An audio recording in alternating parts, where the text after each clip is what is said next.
রাজনের মরদেহ বঙ্গবন্ধু মেডিকেলে নেওয়া হলে ক্ষোভে ফেটে পড়েন সহকর্মী ও শুভানুধ্যায়ীরা। মৃত্যুর রহস্যজট খোলার দাবি করেন তারা। এই ঘটনায় এখন পর্যন্ত কেন রাজনের স্ত্রীকে জিজ্ঞাসাবাদ করা হচ্ছে না তা নিয়েও প্রশ্ন তোলেন অনেকে। আমরা সঠিক তদন্ত চাই, অপরাধী ধরা পড়ুক এবং অবিলম্বে তাকে গ্রেপ্তার চাই। এটা নিশ্চিত করা হোক যেন তারা এই মামলার ব্যাপারে কোনো রকম নেগেটিভ ইন্টারফারেন্স করতে না পারে। বিচারের দাবিতে মঙ্গলবার মানববন্ধনের কর্মসূচি ঘোষণা করেন চিকিৎসকরা।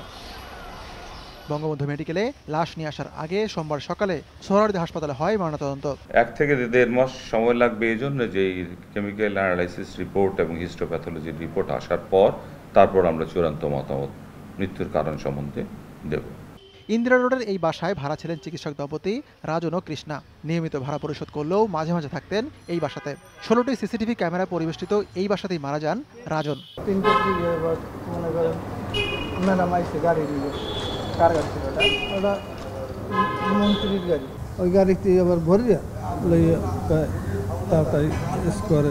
রাজন ও কৃষ্ণা দম্পতি BSMMU এর ডেন্টাল বিভাগের সহযোগী অধ্যাপক। রাজনকে স্কয়ার হাসপাতালে নিয়ে আসেন তার স্ত্রী। হাসপাতালে আনার পরপরই চিকিৎসক তাকে মৃত ঘোষণা করেন। রাজনের পরিবারের দাবি তিনি হত্যাকাণ্ডের শিকার। হাতিকুর রহমান তামাল, সময় সংবাদ, ঢাকা।